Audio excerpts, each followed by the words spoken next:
Hola, ¿qué tal chicos? Estamos con un nuevo video en el canal y si estás interesado en el mundo del desarrollo web, de seguro habrás escuchado hablar de lo que es el desarrollo front-end, el desarrollo back-end y lo que es el full stack.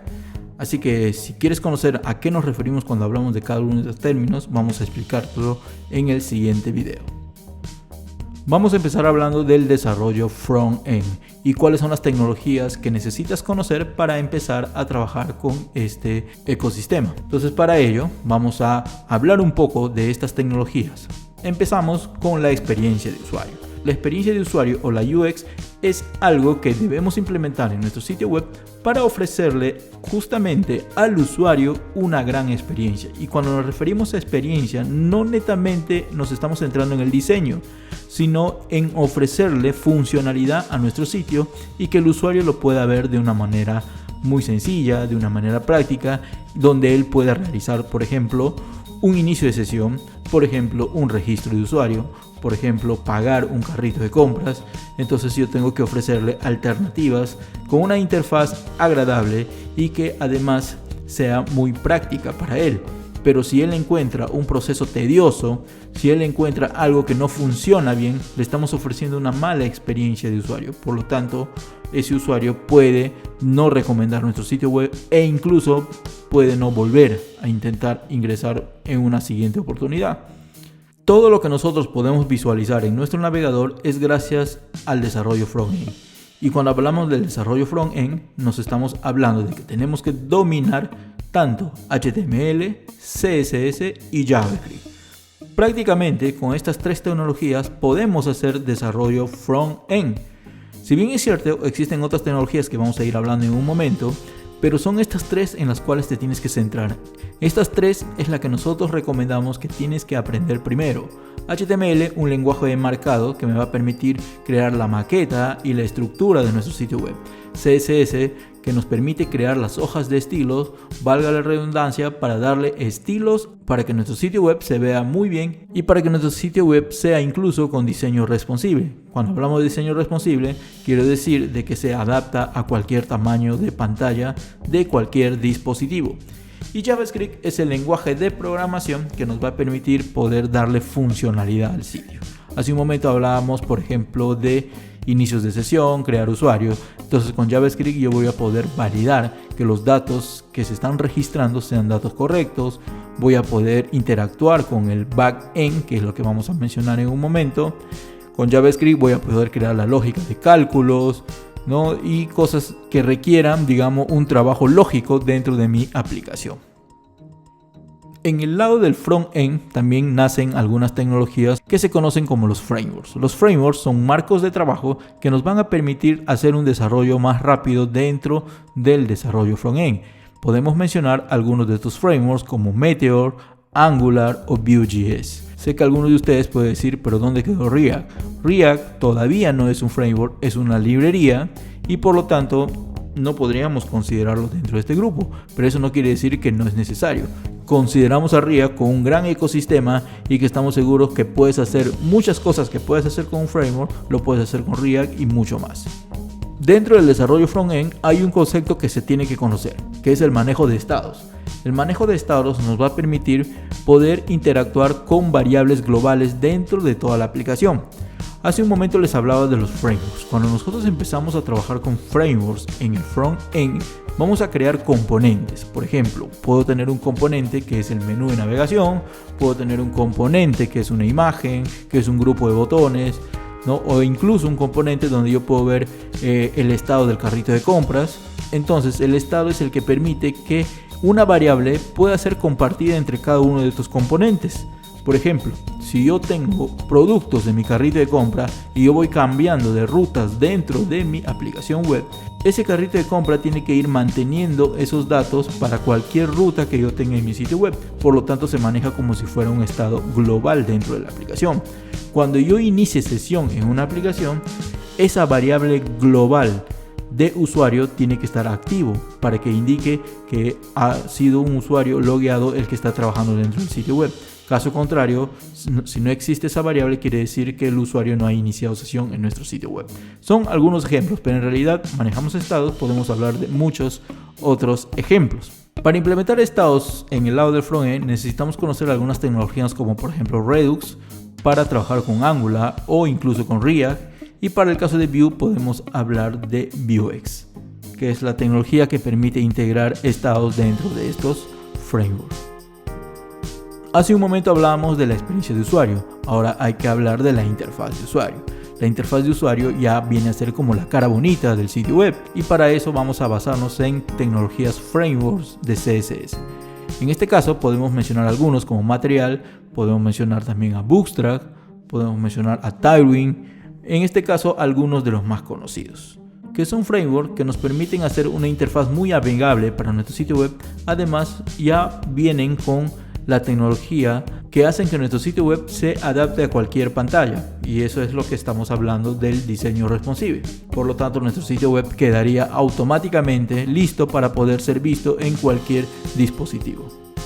Seguidamente, lo que debemos conocer es el manejo o control de versiones de nuestro sitio web, y para eso nos vamos a valer de herramientas como Git para poder clonar nuestro sitio, subirlo a la nube, poder compartir la información entre diferentes miembros del team o del equipo que está trabajando en el proyecto.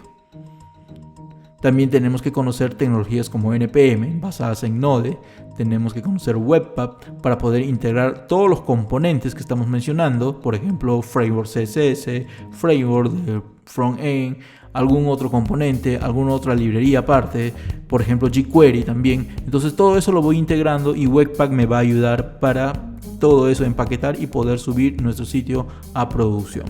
Babel es una tecnología que nos va a permitir ejecutar nuestras aplicaciones web basadas en la última versión de JavaScript en navegadores antiguos, ya que los navegadores antiguos no soportan las nuevas versiones de JavaScript. Entonces con Babel logramos que se puedan integrar estas tecnologías en los usuarios que aún tienen navegadores desactualizados. El desarrollador frontend además tiene que conocer todo el intercambio de datos a través del protocolo HTTP, el manejo del estándar JSON y además el tema de los API para poder manipular estos datos. Cuando me refiero a los API, pueden ser, por ejemplo, el Fetch API propio de JavaScript o en todo caso Axios, que es una librería que permite intercambiar información con servidores y trabajar datos de forma asíncrona en el lado del cliente o en el navegador, o también llamado frontend. Y finalmente, para terminar esta parte del frontend, también es necesario tener alguna habilidad de diseño, no ser un experto, sino al menos tener nociones básicas de diseño gráfico para poder nosotros maquetar nuestro sitio de una mejor manera. Tener esa idea de que nuestro sitio web quede bien integrado para el usuario. Ahora vamos a pasar a hablar del desarrollo back-end. Para el caso del desarrollo back-end debemos empezar primero por la estructura. ¿Y a qué me refiero con la estructura? Si necesitas una aplicación web que pueda interactuar con el usuario, para almacenar sus datos necesitamos del backend y necesitamos estructurar todo ese proyecto dentro de un servidor, porque cuando ya hablamos de backend estamos hablando de un servidor que puede ser local o que puede ser un servidor que esté en internet, que esté en la nube o algún servicio de hosting en el cual te ofrezca la posibilidad de poder estructurar todo ello.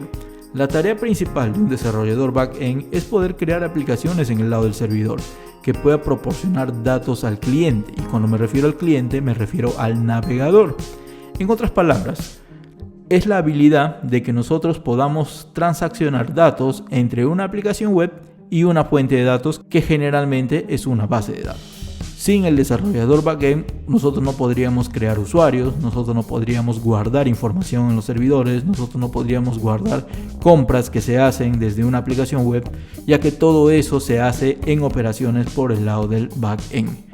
Vamos a hablar ahora de los lenguajes por el lado del servidor. Ahí podemos mencionar algunos, como por ejemplo Java, Python, JavaScript, también con la integración de Node.js en el servidor, PHP, un lenguaje muy conocido y muy utilizado, Ruby, entre otros. También tenemos frameworks por el lado del servidor, como por ejemplo Symfony, por ejemplo Codeigniter, Laravel, que son frameworks basados en PHP. Si quiero irme a frameworks, por ejemplo con Python, tengo a Django, o frameworks con tecnologías de Node.js, tengo a Express y por ahí otros más. Conocimientos de base de datos. Puede integrar el lenguaje de programación o el framework del lado del servidor con una base de datos. Habíamos mencionado de que el objetivo del desarrollador backend es justamente integrar todo esto con datos, y para ello necesitamos una base de datos. La base de datos pueden ser, por ejemplo, MySQL, PostgreSQL, Microsoft SQL Server, ¿no? Eso va a depender de qué tipo de base de datos vas a utilizar. En este caso yo hice mención a bases de datos relacionales, pero también podemos tener bases de datos de documentos como DynamoDB, MongoDB, Redis u otros tipos de información. También podemos hablar del almacenamiento de medios como por ejemplo videos, fotos, audios en el servidor, y para ello también necesitamos el backend. Para ello manejamos lo que son los requests y los response, ¿no? Cuando un usuario hace una petición al backend se conoce como un request, y al ser procesado ese método o esa función que hace el request, el servidor nos devuelve una información y esa devolución se conoce como el response. Asimismo, tenemos que aplicar seguridad a la aplicación que se está ejecutando en el servidor. Esta seguridad se refiere a que, por ejemplo, nosotros podríamos tener un framework, ya sea con Node.js o con Laravel, donde nosotros ofrecemos rutas. ¿Para qué? Para que nuestra aplicación front-end pueda conectarse a esas rutas y pueda obtener información. Pero la seguridad se refiere a que no cualquier persona pueda acceder a esas rutas, ¿no? Hay que validar, hay que hacer cierto trabajo de validación para que solo se muestre a los usuarios correctos. Todo esto, toda esta tecnología no lo vamos a poder desplegar si no tenemos conocimientos de virtualización o de contenedores. Cuando hablamos de virtualización podríamos hablar de VPS, ¿no? Donde podemos crear servidores privados virtuales, y cuando hablo de contenedores podríamos hablar de tecnologías como Docker o Kubernetes o otras como Vagrant, ¿no? También es necesario el conocimiento de HTTP, JSON y API, que es lo mismo que habíamos mencionado en el lado del front-end, ya que estas tecnologías también las vamos a utilizar para que el lado del servidor pueda interactuar con esa información que está en el lado del cliente. Y finalmente, el desarrollador backend tiene que conocer lo que se conoce hoy en día como los DevOps. Quiere decir que es la forma de cómo nosotros vamos a desplegar la solución para que el proyecto o la aplicación pase a producción y ya pueda servir a las aplicaciones clientes, que no necesariamente puede ser una aplicación web, pero en este caso nos estamos refiriendo a ello. Y ya para terminar vamos a hablar un poco del desarrollador full stack. El desarrollador full stack tiene que conocer tecnologías del front-end, no necesariamente todas, porque se puede especializar. Por ejemplo, una persona que conoce todo el entorno, por ejemplo, una persona que conoce todo el ecosistema de Angular, no es necesario que sepa todo el ecosistema de React o todo el ecosistema de Vue. Puede ser un experto en Angular y trabajar con tecnologías basadas en Angular para hacer desarrollo front-end. Lo mismo sucede por el lado del back-end. Un full stack developer debería conocer las tecnologías del backend y posiblemente especializarte en alguna de ellas. Puede ser PHP, puede ser Node.js o puede ser Python para trabajar, digamos, el lado del backend. También tiene que conocer netamente base de datos, porque de esa forma va a poder integrar la tecnología del backend con la tecnología del frontend. Tiene que orquestar todo, tiene que saber integrar todas estas tecnologías, y para hacer esta integración se va a basar en lo que conocemos los stacks. Cuando hablamos de los stacks me refiero, por ejemplo, al stack Mian. El stack Mian es utilizar MongoDB, Express, Angular y Node.js. También existe el stack LAN, donde utilizamos, por ejemplo, Linux, Apache, MySQL y PHP. Entonces, estos son stacks, y lo mismo sucede con otras tecnologías. Cabe además mencionar que el desarrollador full stack es el habitante de los dos mundos, tanto el desarrollo front-end como el desarrollo back-end. Su tarea principal es tener conocimiento amplio de ambas tecnologías para poder apoyar en cualquier tipo de tareas o en cualquier tipo de proyectos, consultas o comunicación con el equipo de desarrollo, y por lo tanto es la persona con una mejor paga. Eso ya está demostrado en el mercado, ¿no? Un experto full stack gana más que un desarrollador front-end netamente o con un desarrollador back-end netamente. pero como ustedes han podido observar, hay que tener conocimientos más amplios de ello.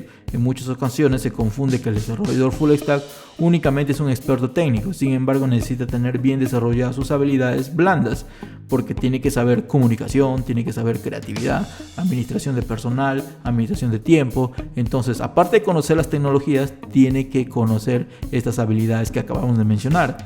Para ser considerado un desarrollador full stack es necesario primero dominar el front-end, luego el back-end. Posteriormente se adquiere cualquier conocimiento restante de práctica y tiempo, y luego ir desarrollando las otras habilidades y convertirte en un desarrollador full stack a tiempo completo. ¿No? Estas personas normalmente son extremadamente curiosos y constantemente están en búsqueda de aprender más conocimiento. Bien, entonces hasta aquí, chicos, el video donde hemos hablado de las tecnologías tanto para el front-end, back-end o full stack developer, que es necesario conocer para que ustedes puedan analizar y ver por cuál campo pueden inclinarse. Entonces, lo único que me queda es invitarlos a que se suscriban a nuestro canal, nos den un like y puedan compartir el video. Así que nos vemos hasta una próxima entrega. Bye, chicos.